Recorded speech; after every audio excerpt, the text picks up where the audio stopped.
मतलब रेयरली कोई ऐसा साल होता होगा जिस साल आपको इस पर्टिकुलर टॉपिक से पॉलिटी में क्वेश्चन ना देखने को मिले। प्रीवियस ईयर क्वेश्चन उठा करके देख लो, कोई रेयरली आपको एग्जांपल दिखाई दे कि फंडामेंटल राइट से क्वेश्चन नहीं आए हो। Because ultimately at the end of the day UPSC हर दूसरे साल इस पर्टिकुलर टॉपिक से क्वेश्चन पूछती है।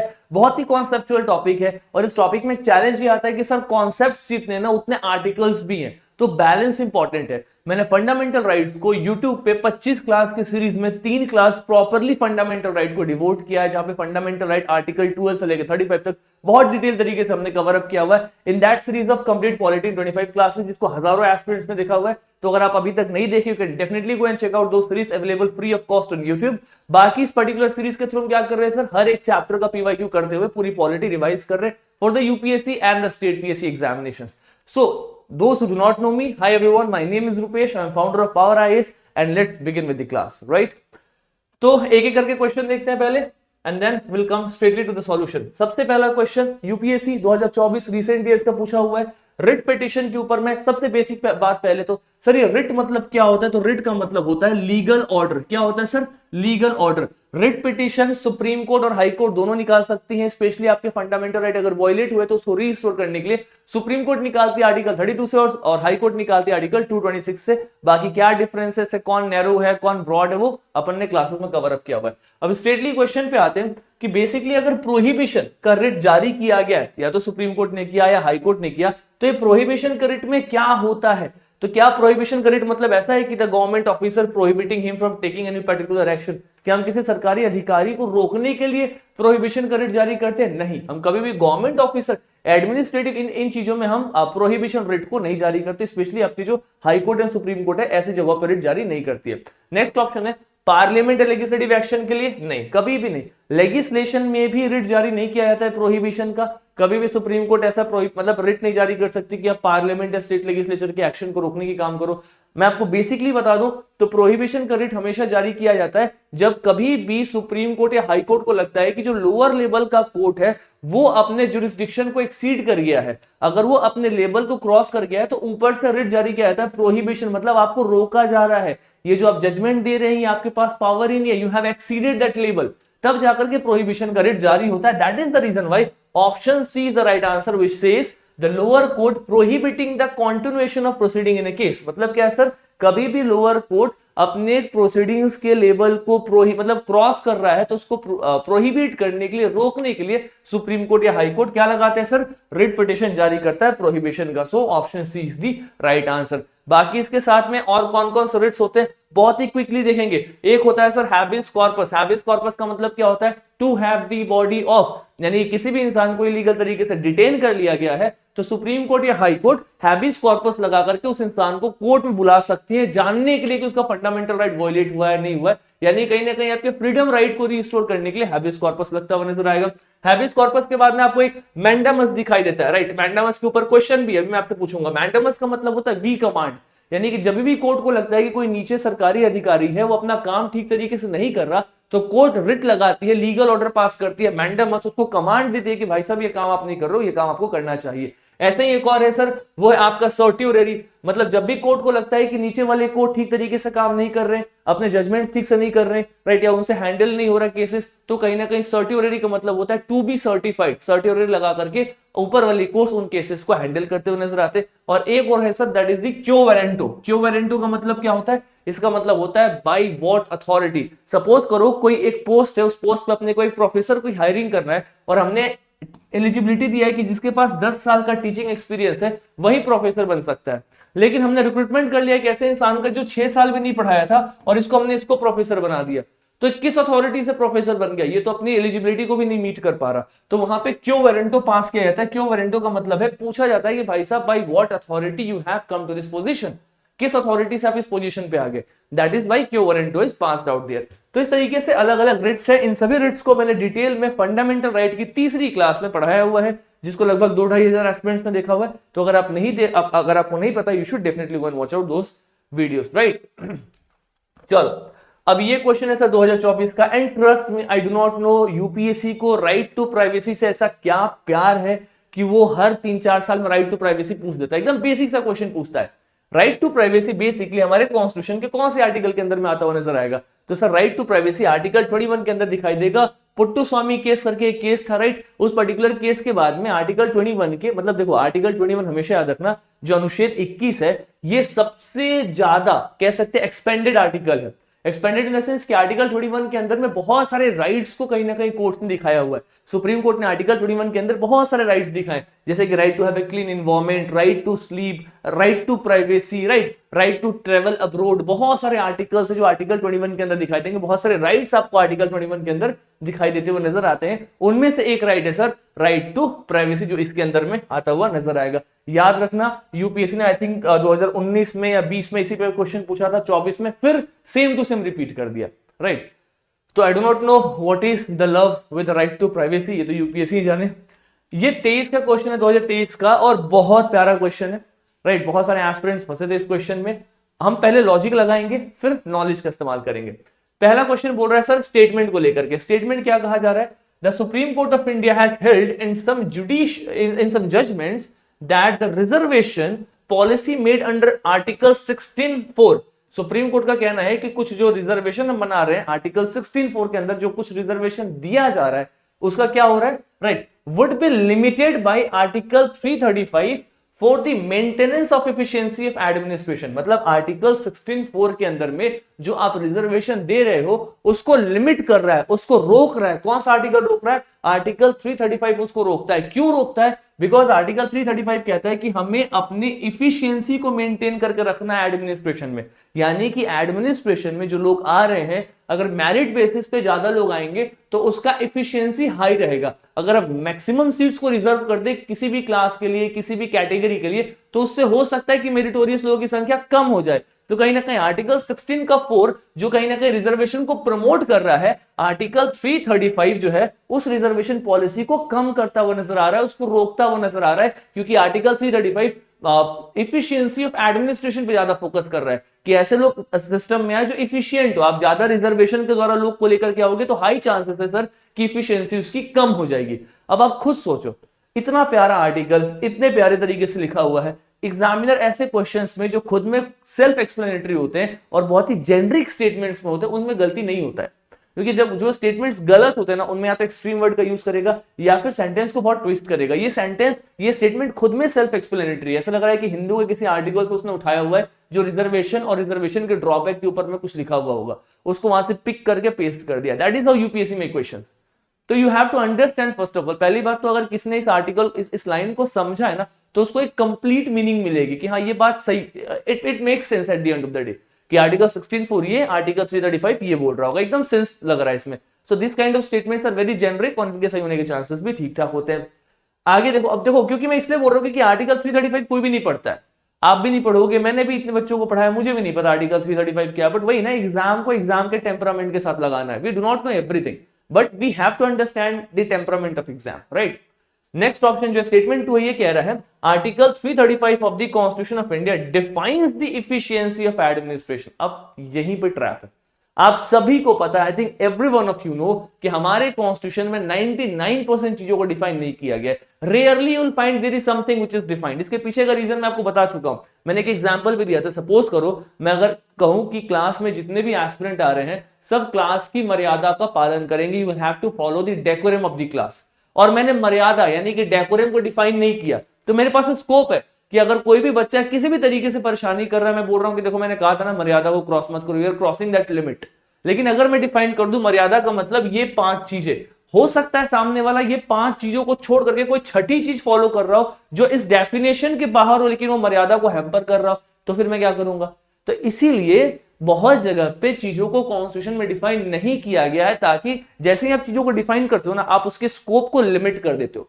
So it is better let's not define, let's keep it a wide base, और जुडिशरी को वहां पे गेम खेलने देते हैं, वो बताएगी कि सिचुएशन के हिसाब से सही है या गलत है। इसलिए आपके कॉन्स्टिट्यूशन मेकर्स आज से 70 साल पहले इतने इंटेलिजेंट थे कि उन्होंने मेजॉरिटी ऑफ चीजों को डिफाइन नहीं किया है ना। मार्शल लॉ के बारे में पढ़ते हैं फंडामेंटल राइट में, not defined. Law and order के बारे में 50 बार पढ़ रहे हैं फंडामेंटल राइट में, not defined. Anything like efficiency of constitution, not defined. Office of profit हर जगह पढ़ते हैं, इस संवैधानिक पद पे अगर कोई बैठेगा तो ऑफिस ऑफ प्रॉफिट नहीं होना चाहिए, it is also not defined. Because अगर आप डिफाइन करोगे तो उसके स्कोप को कम कर दोगे, which one is not suppose to do, right. तो आपको क्या पता चलेगा सर, पहला स्टेटमेंट सही है दूसरा गलत है, पता चल गया आपको। So statement 1 is correct but statement 2 is incorrect, so that is option C, that is the right answer, right. तो क्वेश्चन को पढ़ना है थोड़ा सा अफर्मेशन के साथ, फिर आगे बढ़ेंगे। One special announcement for all the aspirants out there, last minute revision करके मैगजीन आ चुकी है इंडियन पॉलिटी की। हमने 25 क्लास में इंडियन पॉलिटी कवर किया है बहुत ही एक्सटेंसिवली। अब मैंने क्या कर दिया, पूरी पॉलिटी को एक जगह कंपाइल कर दिया और उसका नाम हो गया Indian polity Ramban, that is last minute revision notes explicitly made for those aspirants जिनको एग्जाम के लिए पॉलिटी को रिवाइज करना है। फ्रेशर हो प्लीज मत खरीदना, it will be disaster for all of you. मैं आपको थोड़ा सा इसका ना like I can share you something, specially कुछ पेजेस और बाकी information I can show you कि एक्चुअली में डिजाइन किस तरीके से किया गया। जैसे making salient feature of constitution है, राइट। अब आप इसको देखो लक्ष्मीकांत में 17-18 पेज में, इसको हमने 15-17 पॉइंट में आधे पेज में कवर अप कर दिया और सारे की टर्म्स इसमें कंटेन्ड है। ऐसा नहीं कि सर कोई भी की टर्म हमने मिस आउट कर दिया, बट की टर्म्स को एक्सप्लेन इसलिए नहीं किया because ultimately they have been explained in the classes, it is just mean to revise. तो जो भी एस्पिरेंट है पॉलिटी पढ़ चुके हैं, लक्ष्मीकांत पढ़ चुके हैं, for them it is good that they can go and they can just revise the content. Plus her chapter के एंड में प्रीवियस ईयर क्वेश्चन आपको पिछले 10 साल के मिलेगा। अब ये सोचो जो 150 पेज की मैगजीन है, इसमें हमने पीवाईक्यू भी इंटीग्रेट किया कॉन्सेप्ट के साथ, that was a challenge but finally we have done this. The most important part of this PDF is that हर चैप्टर के एंड में आपको यहां से प्लेलिस्ट का लिंक मिलेगा। अगर आप कोई भी क्वेश्चन लगा रहे हैं, आप कोई भी क्वेश्चन में फंस रहे हैं, आप लिंक पे क्लिक करो और जो आप वीडियो अभी देख रहे हैं ऐसे हर चैप्टर की वीडियोस वहां पे पूरी प्लेलिस्ट है। प्लेलिस्ट खुला, आप फंडामेंटल राइट के क्वेश्चन लगा रहे थे, आपने इस सेशन पे फंडामेंटल राइट का क्वेश्चन देखे और आप आगे बढ़ गए, सो दैट आपका प्रिपरेशन का वो फ्लो स्मूथ रहे।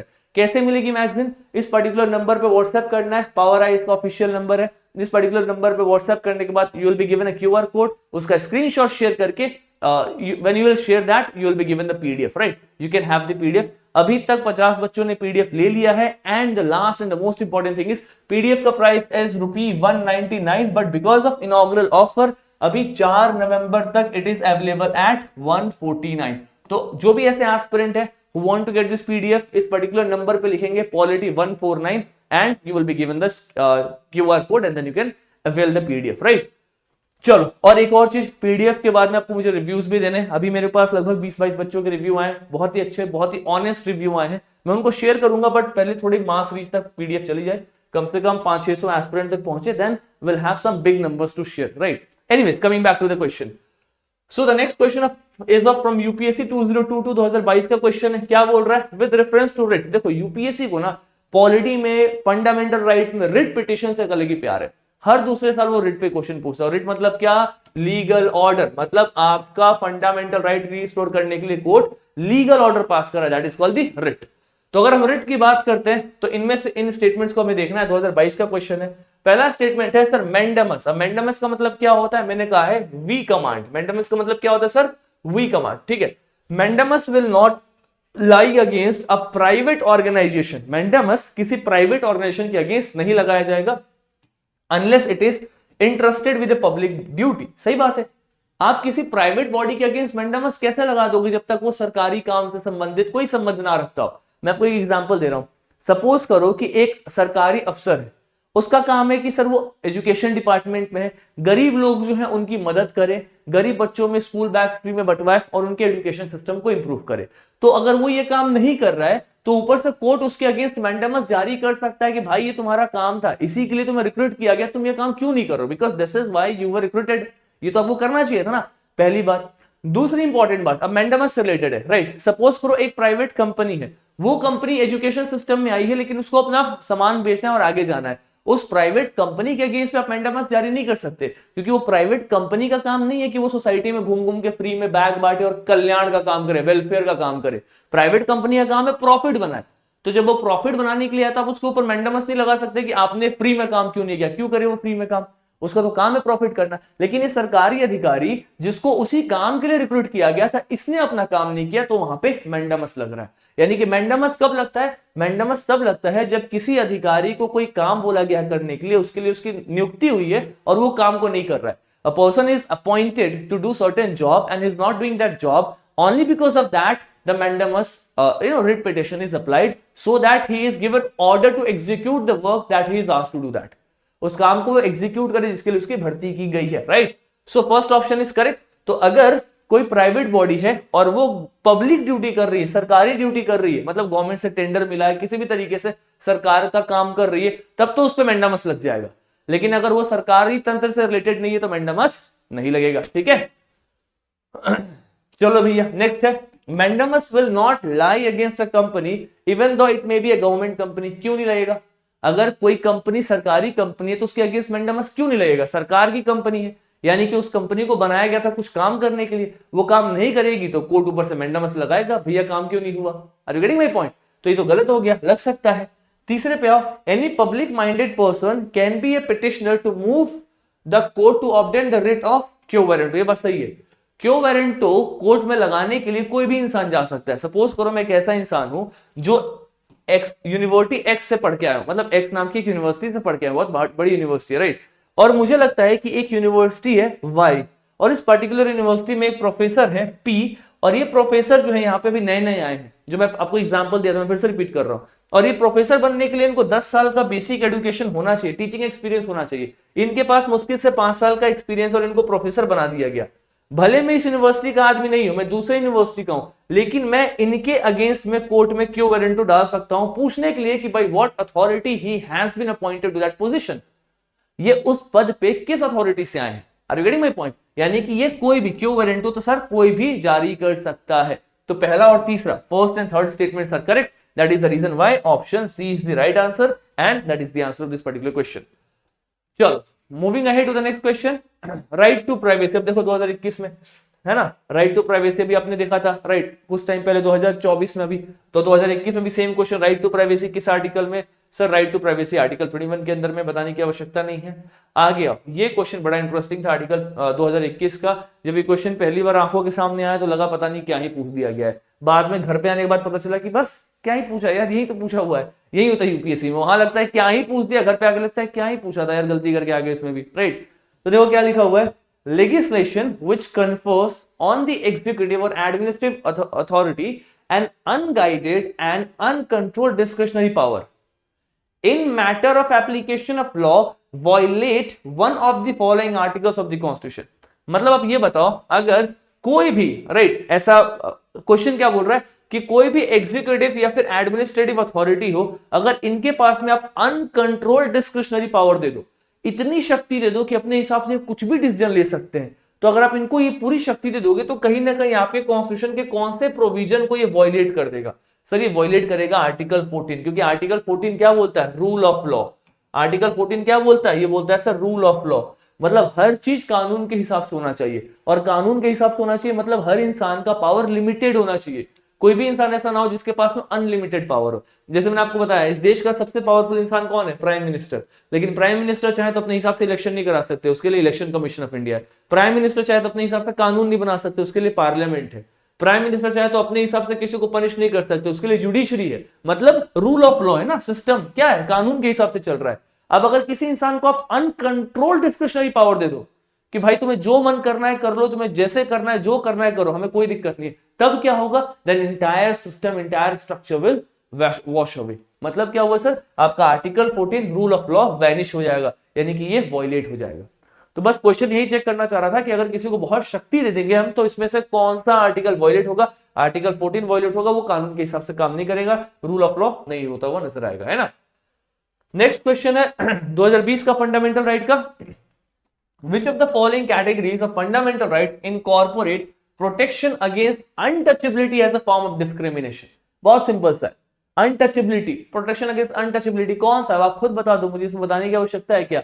ये राइट टू इक्वालिटी के अंदर में आएगा ना, untouchability, right, right to equality में आएगा। अनटचेबिलिटी क्या था सर? आर्टिकल 17 था, तो किसमें आएगा? 14 से लेकर के 18 तक में यही आएगा ना। राइट अगेंस्ट एक्सप्लॉइटेशन तो 23 और 24 है। राइट टू फ्रीडम तो 19 से लेकर के 22 है। कॉन्स्टिट्यूशनल रेमेडीज तो 32 है। एक बच गया आपका कौन सा? रिलीजियस राइट, वो 25 से लेकर 28 है।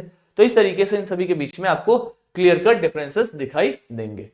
चलो moving to the next question, other than the fundamental rights which of the following part of constitution of India reflect the principle and provision of universal declaration of human right? UPSC का ना एक तरीका है, आपको की term दे देगा बहुत खतरनाक सा, ताकि आप टेंशन में आ जाओ। आपको उस की टर्म को देख करके स्ट्रेस में आना नहीं है। Just a second.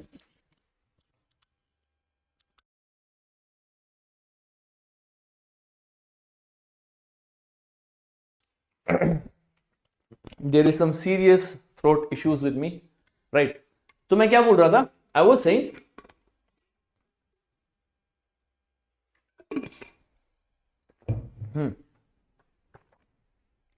what UPSC does is it give you some big keyword so as you actually incite a fear inside you and you feel कि पता नहीं क्वेश्चन क्या ही पूछ रहा है, कुछ भी नहीं पूछ रहा है क्वेश्चन पूछ रहा है सर कि बताओ फंडामेंटल राइट के अलावा, अदर देन फंडामेंटल राइट के अलावा, ठीक है, which of the following part of constitution of India, हमारे कॉन्स्टिट्यूशन के कौन कौन से पार्ट में आपको पता चलेगा, क्या पता चलेगा कि universal declaration of human rights के प्रिंसिपल्स आपको दिखाई दे रहे हैं। अब ये यूनिवर्सल डिक्लेरेशन, कोई बोलेगा यार मैंने तो ये universal declaration of human right तो पढ़ा ही नहीं है, यानी कि क्वेश्चन तो गलत हो जाएगा।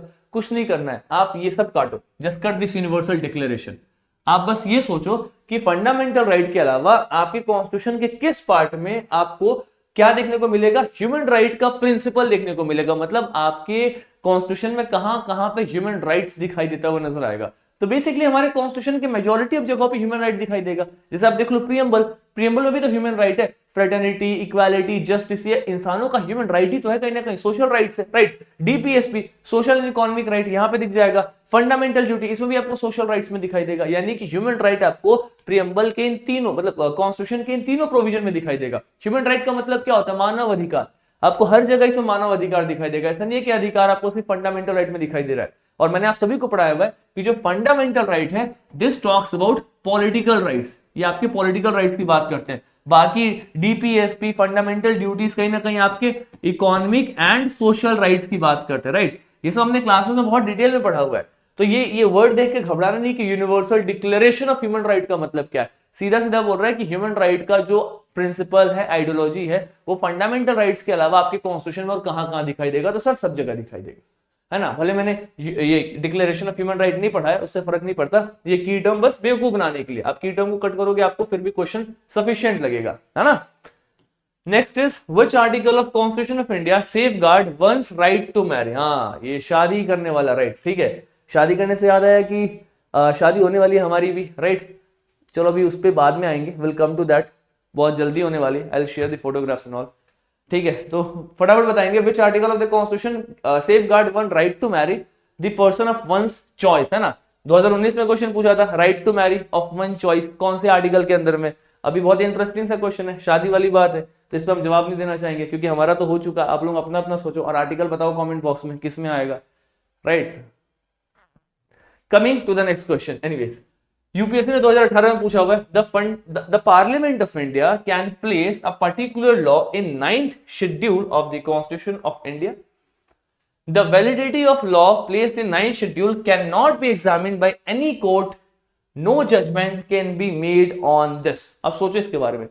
यूपीएससी ने बोला है कि the parliament of India can place a particular law in 9th schedule of the constitution of India. मतलब हाँ, पार्लियामेंट तो चाहे तो 9th शेड्यूल के अंदर डाल सकती है ना। 9th शेड्यूल बेसिकली क्यों बनाया गया था, तो 9th शेड्यूल सर हमारे कॉन्स्टिट्यूशन का सबसे पहला अमेंडमेंट था, जवाहरलाल नेहरू जी के टाइम पीरियड में बनाया गया था। बनाने का रीजन ये था कि अब जवाहरलाल नेहरू जी समाज में किसी भी प्रकार से कोई भी रिफॉर्म करना चाह रहे थे, कोई ना कोई चला जा रहा था कोर्ट में कि मेरा ये वाला राइट हैम्पर हो रहा है, मेरी ये वाली चीज हैम्पर हो रही है, तो स्टेट कुछ काम ही नहीं कर पा रहा था। अब स्टेट अगर चाहे कि मैं कल्याण करूं सबके लिए, तो कहीं ना कहीं एक दो इंसान का बलिदान हो जाता है। एक दो इंसान का बलिदान इन सेंस, सपोज करो अब स्टेट को कोई एक मेट्रो बनाना है ना, ओवरब्रिज बनाना है। अब सामने वाला बोले कि नहीं मैं अपनी जमीन से नहीं लेके जाने दूंगा, राइट, आप उधर से घुमा करके लेकर के जाओ, तो ऐसे इश्यूज आते हैं ना। तो इसीलिए क्या किया गया, कुछ कानून को 9th शेड्यूल के अंदर में रख दिया गया कि चलो एक काम करो, कुछ कानून को 9th शेड्यूल के अंदर रख देते हैं ताकि कोई भी इंसान इस कानून के अगेंस्ट जाकर के सुप्रीम कोर्ट में हमारे अगेंस्ट बात ना कर पाए, पिटिशन ना डाल पाए। क्योंकि अल्टीमेटली अगर मैं कुछ भी करूंगा समाज के लिए, किसी ना किसी को परेशानी होगी, जिसको परेशानी हो गया वो कोर्ट चला गया, जैसे कोर्ट जाएगा कोर्ट हमें काम करने से मना कर देगा, तो फिर हम काम ही नहीं कर पाएंगे सोसाइटी के लिए। तो सबसे पहला 9th शेड्यूल बनाया गया था पहले अमेंडमेंट से। तो 9th शेड्यूल के अंदर में पार्लियामेंट जो है किसी भी कानून को रख सकता है, that is true, it is fair. Next is the validity of a law placed in 9th schedule cannot be examined by any court and no judgment can be made on this. This is wrong, right? इसमें ये बोला गया बाद में आकर के 2007 के आसपास में आईआर कोयलू करके एक केस हुआ था। उस केस में बात सीधा सीधा कह दिया गया कि देखो 1973 के पहले अगर किसी भी चीज को 9th शेड्यूल के अंदर रख दिया गया है तो इस पे जुडिशियल रिव्यू नहीं होगा।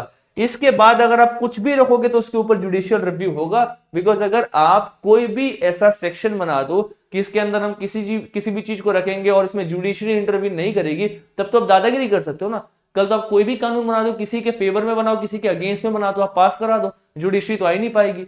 तो फिर जो आप जुडिशरी को कहते हो, सुप्रीम को कहते हैं ना, supreme court is the custodian of Indian constitution, फिर वो बात का कोई सेंस ही नहीं रहा। सुप्रीम कोर्ट बोलेगी हम तो कुछ कर ही नहीं सकते, आप तो सब कुछ 9 शेड्यूल में रखा हुआ है। इसीलिए इस प्रॉब्लम को हटाने के लिए आईआर कोयलू करके एक केस है, उस केस में क्लियर कर दिया गया कि 1973 के बाद अगर आपने किसी भी चीज को 9th शेड्यूल में रखा हुआ है तो इसमें जुडिशरी घुसेगी, उसका जुडिशियल रिव्यू करेगी, सही है या गलत है, उस हिसाब से जजमेंट करेगी। इसके पहले आपने रखा हुआ है तो एक सेकंड के लिए मान सकते हैं ठीक है, हम नहीं डालेंगे उसमें क्योंकि पहले इसको ऐसा बनाया जा चुका है। So this is option A, this is the correct one. I think this should be very clear to each and every one of you, right. Next question is this, which of the following are regarded as the main feature of rule of law? Rule of law का main feature क्या है इसमें से, है ना। Rule of law का actually में main feature क्या होता है? Limitation of power, equality before law, people's responsibility to the government, liberty and civil rights. खुद सोचो, रूल ऑफ लॉ मतलब कानून का शासन, तो लोगों की रिस्पॉन्सिबिलिटी गवर्नमेंट के ऊपर में, ये कहां से कानून का शासन है? मतलब it's not something under this ना रूल ऑफ लॉ। अब ये तो समझ में आता है कि हाँ, लिमिटेशन ऑफ पावर, कि हर इंसान के पावर को लिमिट किया जाए, जो कि कॉन्स्टिट्यूशनल गवर्नमेंट का पर्पस है कि किसी भी इंसान के पास अनलिमिटेड अनगाइडेड पावर ना हो। It makes sense. Equality before law, ये भी बात सही है, कानून के नजर में सब बराबर है, तो रूल ऑफ लॉ चल रहा है, this also makes sense. Liberty and civil right भी कहीं ना कहीं सही है कि रूल ऑफ लॉ है तो लोगों को लिबर्टी मिल रहा है, उनके पास सिविल राइट है, लेकिन लोगों की रिस्पॉन्सिबिलिटी है सरकार पे, ये कहीं रूल ऑफ लॉ नहीं है। This is not what the rule of law says. So the right answer to this particular question will be 1, 2 and 4। I think this should be very clear to all of, right. तो UPSC में ना बहुत सारे question ऐसे आएंगे ना, जो आपने पढ़ा हुआ है उसके बेसिस पे आपको सोचना है, you need to think about it, brainstorm, and then you will reach to the answers, right. Next question of 2018 is right to privacy. अब देखो फिर से राइट टू प्राइवेसी आ गया। अब बताओ भैया, राइट टू प्राइवेसी किसके अंदर है, राइट। तो right to privacy is protected as an interesting part of right to life and personal liberty. सही बात है, आर्टिकल 21 के अंदर है, यही पे बता दिया ये। Which of the following in the Constitution of India correctly and appropriately imply the above statement?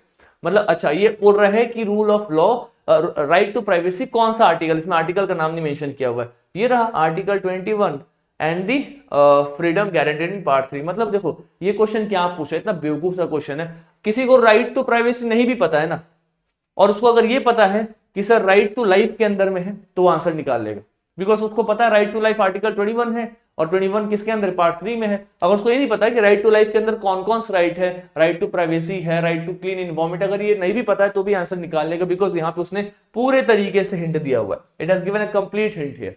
बहुत सिंपल सा बेसिक सा क्वेश्चन है, ठीक है। चलो, Which of the following are envisaged by the right against exploitation? Right against exploitation मतलब कौन कौन सा, आर्टिकल 23 और आर्टिकल 24। तो कौन कौन सा आएगा? ट्रैफिक, ह्यूमन ट्रैफिकिंग आ जाएगा इसके अंदर में, और प्रोहिबिशन ऑफ चिल्ड्रंस आ जाएगा 1 and 4, यही ना 1 and 4 है ना। क्योंकि आप देखो एबोलिशन ऑफ अनटचेबिलिटी है ना, अनटचेबिलिटी नहीं होना चाहिए, आर्टिकल 17 है। आर्टिकल 17 बोले तो राइट टू इक्वालिटी। फिर protection of right of minorities, वही 29 और 30 के अंदर में आपको दिखाई देगा माइनॉरिटी राइट, राइट। तो जो आप यहाँ पे एक्सप्लॉइटेशन की बात करो, ये तो सर 1 and 4 यही है, right. So this is the right answer, option C is the right answer to this particular question. Anyways, moving ahead to the next question, and here is the next question. In the context of India, अगर अपन भारत के संदर्भ में बात करते हैं तो obvious सी बात है, भारत में ही पॉलिटी पढ़ रहे हैं तो भारत के संदर्भ में बात करेंगे। Which of the following is correct relationship between right and duties? बड़ा इंटरेस्टिंग सा क्वेश्चन है, राइट और ड्यूटी में क्या करेक्ट रिलेशनशिप है। नीचे से देखो, duty not right are important for the stability of state. सिर्फ ड्यूटी ही इंपॉर्टेंट है क्या हमारे देश के स्टेबिलिटी के लिए? गलत बात है, पूरी तरीके से गलत है। Right not duty are important for the advancement of personality and citizen. मतलब किसी भी इंसान के पर्सनैलिटी को अगर इंप्रूव करना है तो उसके लिए राइट इंपॉर्टेंट है, ड्यूटीज इंपॉर्टेंट नहीं है। क्यों? वो बस उसको राइट ही चाहिए क्या? उसका कोई कर्तव्य नहीं है क्या? उसका भी तो कुछ कर्तव्य है, ये भी गलत है। Right are personal and hence independence of society and duty, ये बात भी गलत है। राइट्स पर्सनल, यहां तक तो सही है, लेकिन ऐसा नहीं है ना कि राइट जो है वो सोसाइटी से इंडिपेंडेंट है। अब मैं ये बोलूं कि मेरा मौलिक अधिकार है और मेरे मौलिक अधिकार से सोसाइटी के राइट्स को इंपैक्ट पड़ रहा है, तो फिर वहां पे मेरा मौलिक अधिकार, उस पर रीजनेबल रिस्ट्रिक्शन लग जाएगा, वो खत्म हो जाएगा for a time being. Society के राइट्स को अपन प्रायोरिटी देंगे, मतलब आप इंडिविजुअल राइट को इस लेवल पे एक्सरसाइज कर सकते हो कि वो किसी और को हैम्पर ना करे।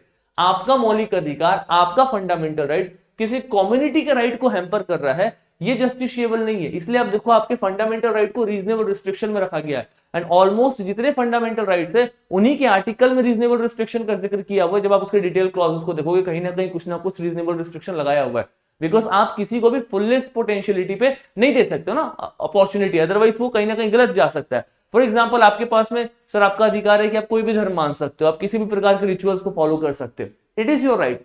अब मैं कोई भी रिचुअल फॉलो कर सकता हूं, इसका मतलब ये तो नहीं है कि मैं कल इतना बड़ा अपना मतलब पूजा पाठ या फिर ऐसा कुछ कर लूं कि पूरा रोड मैंने जाम कर दिया, उधर एम्बुलेंस फंसी पड़ी हुई है, किसी इंसान की जान जा रही है, लोग नहीं जा पा रहे ऑफिस, बच्चे स्कूल नहीं जा पा रहे, ये नहीं हो सकता। मैं वहां पे नहीं बोल सकता कि मेरा आर्टिकल 25 है, मैं तो I have the you know freedom of profess practice propagate the religion so I can do this. It is not justiciable there because it is somehow hampering the community right. Right, तो individual right personal है वो सही है, लेकिन independent नहीं है society से। ऐसा नहीं है कि सोसाइटी से इंडिपेंडेंट है। राइट, नेक्स्ट है sir rights are correlative with duty. सही बात है, जैसे राइट्स है वैसे ड्यूटी है। राइट्स एक्चुअली में क्या होता है, तो rights are claims of citizen against the state. मतलब ये जो स्टेट है, ये जो अथॉरिटी है स्टेट है, इस स्टेट से लोग क्लेम ले रहे हैं। It is the claim of citizen against the state कि आप इन पैरामीटर्स में नहीं आ सकते। आप स्टेट हो, आप पावरफुल हो, लेकिन आप इतने पावरफुल नहीं हो कि आप मेरे पर्सनल स्पेस पे आ जाओ। आप इतने पावरफुल नहीं हो कि आप मेरे राइट्स को हैम्पर कर सको। आपको मेरे राइट्स से डिस्टेंस बनाना है, because rights are claims of citizen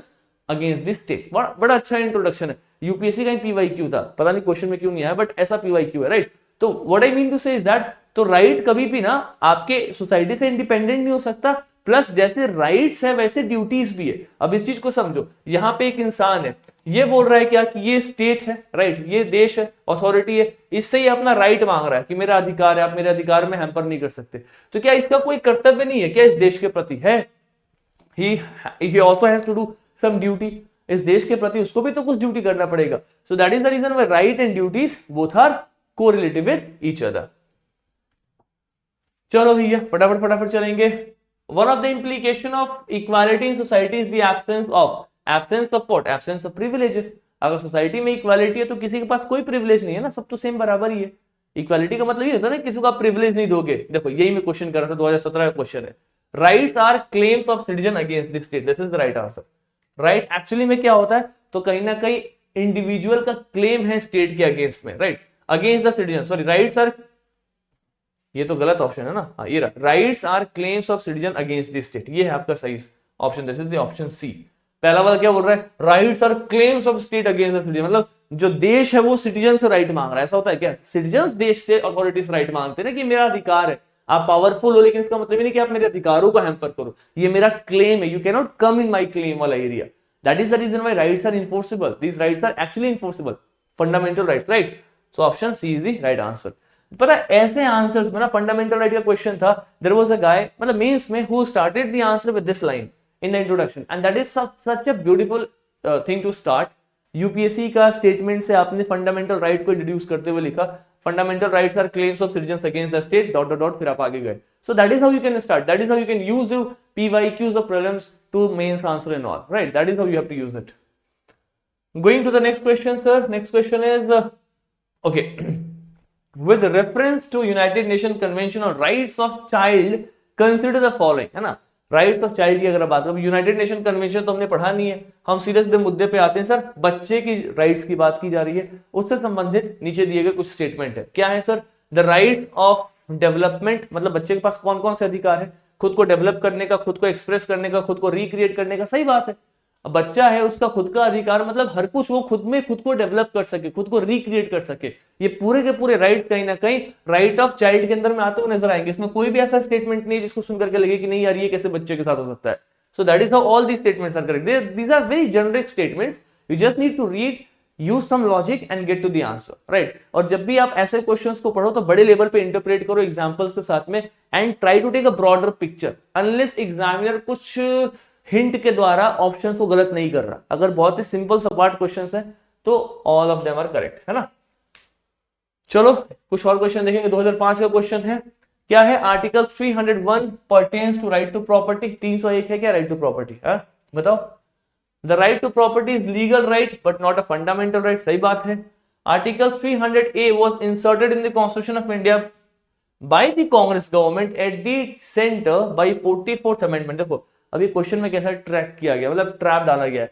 ये बात भी सही है कि 300A को इंसर्ट किया गया है, और ये बात भी सही है कि सर 44th अमेंडमेंट से किया गया है। अब यहाँ पे इसने एक कुछ एक्स्ट्रा डाला है, that is bye the Congress government. ये डालने का कोई सेंस है क्या?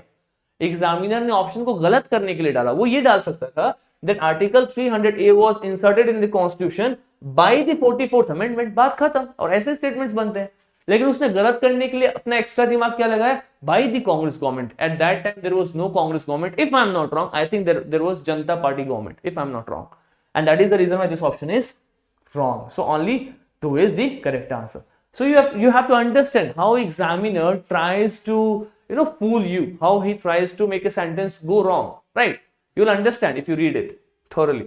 Next question is, which article of the Constitution of India says, what it says, no child below the age of 14 years shall the employed to work in factory or mine. अब आप बता दो मुझे कौन सा article है? Article 24 की बात हो रहा है ना, बच्चों को चाइल्ड लेबर को लेकर के बात हो रहा है। पहले यूपीएससी में बहुत सिंपल क्वेश्चन पूछते थे, राइट टू इक्वालिटी किसके किसके अंदर में है? 14 से लेकर के 18 तक पूरा राइट टू इक्वालिटी है। अब ये क्वेश्चन बताने की आवश्यकता है क्या? अच्छा हाँ, ये इंपॉर्टेंट है। डॉक्टर बी आर अम्बेडकर साहब ने कौन से आर्टिकल को heart and soul of Indian constitution का है? So that is article 32 of Indian constitution, जिसको आप बोलते हैं राइट टू कॉन्स्टिट्यूशनल रेमेडीज। कहने का मतलब क्या है सर? अगर कोई भी इंसान है इस देश में, अगर आपके पास में सारे फंडामेंटल राइट्स दे दिए जाएं और उन फंडामेंटल राइट को इन्फोर्स कैसे करना ये ना बताया जाए, तो उस फंडामेंटल राइट का कोई सेंस है? मैं आपको बोल दूं आपको मैं 50 अधिकार दे रहा हूं, लेकिन उस अधिकार का वॉयलेशन होगा तो आप क्या करोगे ये मैं आपको नहीं बता रहा हूं। वो अधिकार जिसका वॉयलेशन हो रहा है वो रीस्टोर कैसे होगा ये मैं आपको नहीं बता रहा हूं। मैं बस आपको ये बता रहा हूं कि मैं आपको 50 अधिकार दे रहा हूं, तो क्या इससे कोई फायदा हुआ? आपको कोई फायदा नहीं हुआ। That is the reason why right to constitutional remedies यानी कि आर्टिकल 32 बहुत इंपॉर्टेंट है। अगर ये ना रहे तो कोई फंडामेंटल राइट का सेंस ही नहीं बचा, क्योंकि यही है तभी तो पूरा फंडामेंटल राइट बचा हुआ है। That is the reason why option D is the right answer, है ना। The constitution of India recognizes, अच्छा ये भी इंटरेस्टिंग है, हम जब माइनॉरिटीज की बात करते हैं, जब हम माइनॉरिटीज की बात करते हैं तो हमारे संविधान में किस प्रकार के माइनॉरिटी की बात करते हैं? तो मैंने आपको बताया था we talk about 2 kind of minority, religious minority and linguistic minority. Where is this? Religious and linguistic, आपके फंडामेंटल राइट आर्टिकल 29 में दिया हुआ है। Minority means religious and linguistic minority, ethnic minority नहीं होता है। अब यहाँ पे भी क्वेश्चन बन सकता है, जैसे लिबर्टी में क्वेश्चन बनता है ना कि which of the following liberty is not given in the preamble, और वो जो 5 लिबर्टी है कौन कौन से 5 है? Thought, expression, belief, faith, worship. इनसे हट करके एक दे देगा historical liberty, economic liberty, right. Exactly वैसे ही यहाँ पे माइनॉरिटी 2 प्रकार के आपके कॉन्स्टिट्यूशन में दिया हुआ, रिलीजियस एंड लिंग्विस्टिक। अब इससे हट करके तीसरा उसने डाल दिया इथनिक माइनॉरिटी, जो कि कहीं एग्जिस्ट ही नहीं करता। So that is the reason why option C is the right answer. So that is how we have to understand when we read these questions. और यूपीएससी में स्पेशली फंडामेंटल राइट चैप्टर के जब भी questions लगाओगे तो concepts को articles के साथ इंटीग्रेट करके रखना। आर्टिकल्स 19-20 हो जाए चलेगा, कॉन्सेप्ट्स टॉप नॉच होने चाहिए, एलिमिनेट करना आना चाहिए, प्रैक्टिकल एग्जाम्पल के साथ सोचना आना चाहिए, और बहुत ही रीजनेबल तरीके से क्वेश्चन अटेम्प्ट करना है। Trust me, you will not get even a single question wrong from this section if you have prepared in this manner. बाकी इसी चीज को और इंटीग्रेट करते हुए हमने मैगजीन में भी चीजों को बहुत ही एक्सप्लेन किया हुआ है। इनफैक्ट ये सारा का सारा पीवाईक्यू पिछले 10 साल का कंटेन किया हुआ है और सारे फैक्ट्स को टेबल्स के थ्रू हमने प्रेजेंट किया है, so that it becomes easy and comfortable for all the aspirants to revise. So with this, we are ending up the session. Thank you so much everyone. God bless you all. बाकी कल या परसों तक में आपको आ जाएगा economy की अगली video, that is the money supply, and then we shall be continuing ahead with this PYQ all ahead. एक एक करके पीवाईक्यू भी चलता रहेगा। So this is for today. Thank you so much everyone. God bless you all. See you soon. Thank you so much.